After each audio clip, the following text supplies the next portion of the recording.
Story time. So I'm pregnant, right? And when I was 4 weeks pregnant, we told our 4-year-old son that we were going to have a baby. And just a couple weeks later, he was like, "Mom, I had a dream that I was holding the baby girl and you were holding the baby boy." Now, I was highly confused because I hadn't had an ultrasound at that point, and I was like, wow, that would be crazy if, I had twins. So I asked him, "Are you saying that there's 2 babies in my belly right now?" And basically he says yes.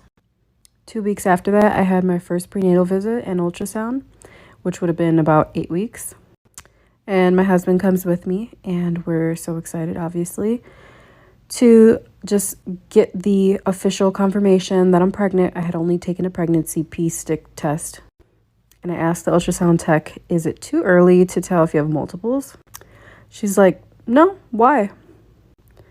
Then I explained to her that our son had a dream that we had twins, so we've been joking about it for the past couple weeks. But of course, we're not having twins. Watch this. So there's twins. There's 2. So here's one baby, and then here's the other baby here. So you can see the heart flickering there on the one, and there's the heart beating there on the other. Oh my gosh. I can't believe it. This is like movie type stuff. I don't even like. What? I'm so. But do we have a boy and a girl? Well, we're still pregnant, and they're both boys. They're actually identical. So my son's dream was a little bit off in that regard, but nonetheless, he was right about twins. And it's not like we were expecting twins in terms of like them running in our families or anything like that. Twins that are identical are actually spontaneous. It was basically one fertilized egg that split into 2. So I don't think anybody expects to have identical twins. Okay, and I just want to share with you guys how eerily similar our twins look to our son. So that's one twin on the left, and then on the right side is my son when he was younger. Just a little bit about me. I be dating weird niggas. I be running into weird niggas all the time, DL niggas, all of that, all the time. So I'm just too friendly. That's my problem. But so I was like, I'm talking to this new dude, and one of our first conversations, he was saying how I asked him, what are your top 3 favorite songs? Just trying to get to know a nigga. And he was like, oh, well, I listen to older music you might not know. And I'm a music girl. Like, I be knowing the songs. So I'm like, they don't have to be new songs. Like, what are the songs? And so he lists like a Jay-Z song, a Rick Ross song, and another song that I didn't know. Granted, I don't listen to rap like that. So these could be old songs. I genuinely don't know. So I don't think nothing of it. But later that night, it got weird, y'all. It got weird. So we're on FaceTime. This is the first time we're FaceTiming. And we're talking about, I don't know how it came up, but I was talking about how my birthday's in 2 weeks, April 9th, Aries gang, what's up? And I'm turning 27. Now, my age is on my profile. We met on Hinge. That's a major part of the story. My age is very much on my profile. This is not a secret. So I was like, oh, my birthday's coming up. He was like, oh, how old are you turning, 21? And I thought he was, being funny, like, oh, you look younger or whatever. So I'm like, no, but yeah, whatever. I'm turning 27. And he was like, 27? Damn, like the Kevin Hart thing. And I'm like, what's wrong with 27? Like, I kind of laughed, but I was like, damn, like, I'm not that old. And on top of that, he is 27. So, do you like little girls?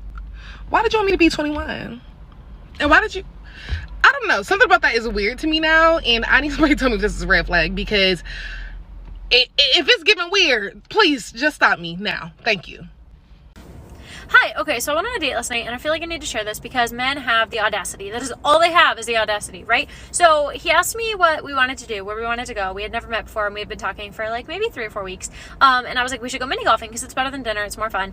And he was like, okay, sounds great. Let's go to this one. He sends me the location of one, and I was like, yeah, that sounds great. Let's go to that one. So we get there, and like, mind you, this man, all he talks about is like financial freedom and how he's so glad that he can do whatever he wants because he, figured out his finances and he has a good job and he can afford his own car and house and whatever. He talks about this all the time. So this man shows up in an Audi R8, which, like, great, cool, fine, good for you. I don't really, like, it doesn't bother me. It doesn't bother me at all, but like, good for you.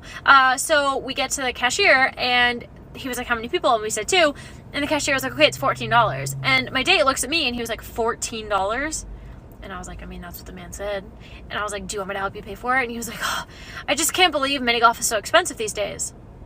If you had taken me to dinner, it would have been more than $14 for just yourself. Also, you have like a really expensive car and all you talk about is how you're so happy that you can like travel and afford all these expensive things. And like, whatever, good for you. Like, I know everybody has different perspectives on things like that. And I never expect anyone to pay for me. I didn't expect him to pay for me at all. But like, why are you like physically cringing at this $14? I feel like that's cheap for mini golf. Mini golf can get really expensive these days at certain places, but whatever. So I was like, do you want me to help you pay for it? And he was like, oh, it's fine. I guess I'll pay for it. And I was like, okay, off to a good start, right? So then the cashier was explaining that there's 2 different courses. There's a winter and a summer.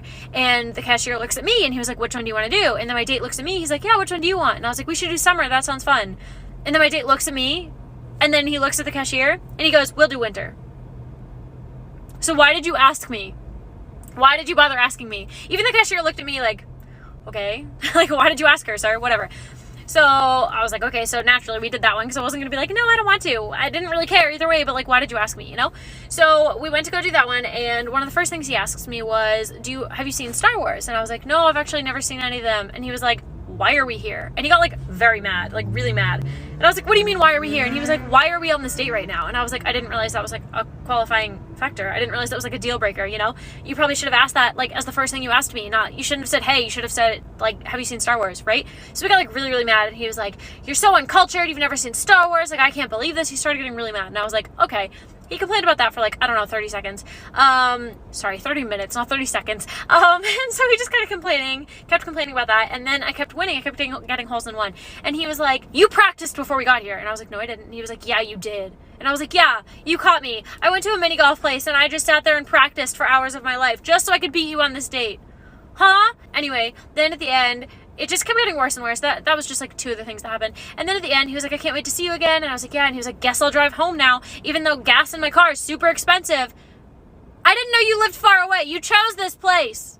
I was working at this job, and for the past 3 days, I didn't perform well because I was sick. To my manager, that was like a no-go. Like, I always had to perform at my best.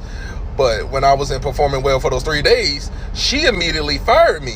And the day after she fired me, she called me and said, I made a big mistake. Can you come back? I'm sorry. I apologize. Can you come back to work? So I said no. She just kept calling me, but I wouldn't, answer the phone because I already said no. So 2 days later, while I was talking to this coworker that I would talk to outside of the job, he told me that she got fired from like the big boss, like the person that was over everything. She got fired because she fired me. Because like I was one of the top employees at the job. The big boss was like, if he don't come back, I'ma fire you. So yeah, she fired me and she got fired because she fired me.